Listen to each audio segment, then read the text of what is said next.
Do you really believe that mothers hate their first daughters? Now, I don't. But I do know that the relationships can be contentious. And I'm making this video to show you 7 reasons why the relationships can be contentious. And the goal for me is to help us as today's mothers check whether we're already giving off this energy. Because one thing we don't want to do is have our children leave home thinking that we hate them. So let's get into it. No, number 1, I don't think hate is the word. I think spite. And so I'm going to be exploring the different reasons why there might be this spite. So number 1, if you have a first daughter, and that first daughter was the first child, many times that's a child born in the most mistakes era of parents. Some parents are overly scolding, mothers are overly scolding, overly disciplined, not listening to her, and then the next thing, other kids start to come when mommy begins to be more reasonable and more lenient. It's easy for the child to go away with the idea that I wasn't liked, my mom doesn't like me, she favors my younger one over me. In fact, even simple burdens like I expect you to be a role model so that other people follow make us not listen to our first daughters enough, which can be interpreted to you hate them. All right. Number 2, so the first daughter is likely to be the one that you shoot, that you shut up, that you imposed your values on, that you chose what she wore, that you chose what she did.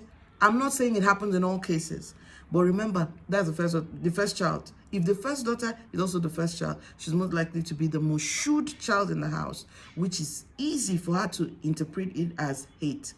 Number 3, usually the second child is a game changer.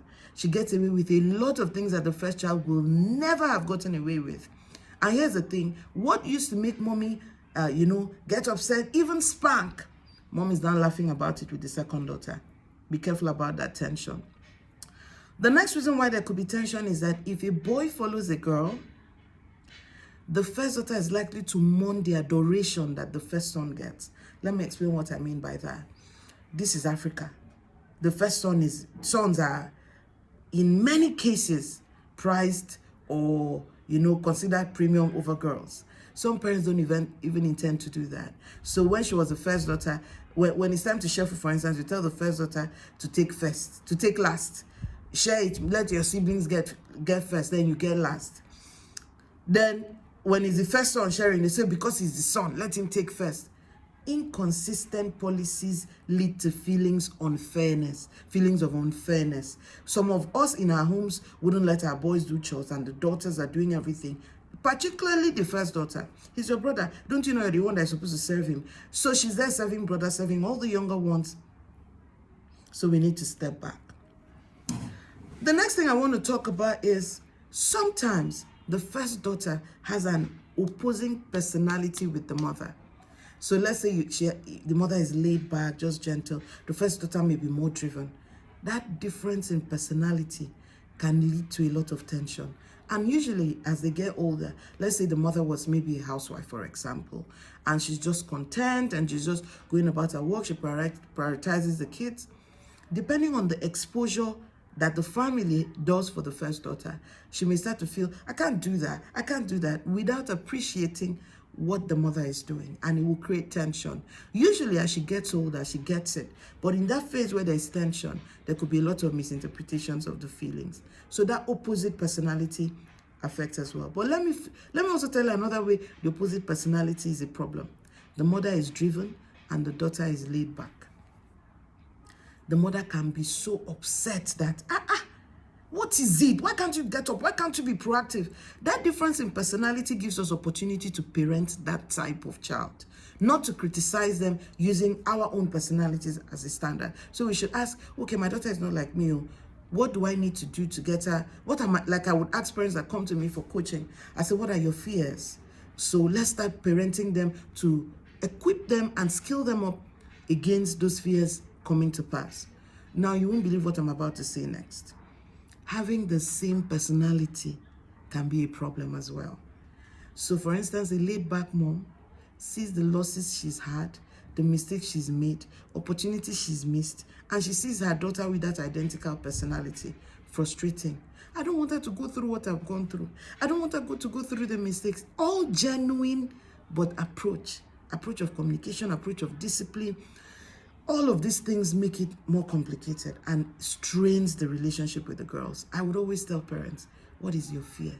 Articulate it, teach to it, upskill the child for it, have conversations. But all of these have to be on the bedrock of strong relationships so that whatever you're doing is impactful. Because the first daughter has seen how strict mom is with her, difficult she is with her, she starts to please her mom. She wants to please her mom. She wants to serve her mom. And she gets into a servitude mode that irritates the mother instead of leading her to appreciation. I don't know if anyone can relate. So she's now trying to make her mom happy, which further irritates her mom. Now, if there's violence in the home and the daughter watches the dad hit the mom, she could become closer to the mom to say, oh, mom, you shouldn't be going through this. Or she could be angry at the mom for tolerating it. Her response, her approach, all of those things strain the relationship. All right, what's the next one? Burdening children with an imaginary standard, especially the first daughter, drains them, takes away the ability to believe that you love them, you care about them. So what do I say? Have the standard, the relationship, and be willing to go through the journey with them. That means if you want your child to be prim and proper, teach them how to be. Be patient with them. Explain the standard. Explain why. Make sure you're on the journey with them. When they stumble, be there to help them get up. Don't have a standard and say, if they don't meet up, they're not good enough, or they have to be perfect for you to be happy with them. You get the drift, all right? And then finally, as children start to grow older, sometimes mothers start to crave their validation and approval. You want them to know that you want to see you. So now you have a teenage daughter, and you want her to see that you're firm. Let's say she watched her dad mistreat you, and you accommodated it. At some point, you want to show her that, oh, I'm no longer tolerating what I used to tolerate. And when this happens, the daughter may not be as responsive because she's still a child. She's still immature. And that her lack of responsiveness offends the mother. So if you look at it holistically, is the inability to understand that whatever it is, we're in it with our children together. Our children are not auditioning to impress us. We are working with them to become humans who step into the world and make a big difference. So what should moms do? What should we do as moms? Everything I shared starts with a thought. What you think about your child, what trouble they could get into, all your fears, all the, there's a lot of what if in your head. I want you to take those thoughts captive so that you don't meditate on it to the point that it affects how you perceive your child and how you relate with your child. Number 2, own up to your errors. If you've made any mistake in the list of all the things I shared, I want you to go and apologize to your daughter. Tell her you are sorry. Tell her that you're sorry. And get going, all right? Tell her that you're sorry, and it will make a whole big difference. Number 3, parent the child that is in front of you, not the child of your dreams. The one that is in front of you, not the idealism, not the fantasy, nothing, just the one in front of you. Do well to raise that one. Not your neighbor's child that could have been yours, not the child that is like Einstein. The one in front of you is amazing raw material if you create the right environment for growth. Don't forget that. So I wrote here, all children have a colorful bloom and a beautiful future. It's the environment that you grow up in that makes a big difference. Then finally, don't forget to heal. You need to heal from what happened with your mom. You need to heal from, I'm doing better than my mom did. I'm more available than my mom did. I know what I saw with my mom.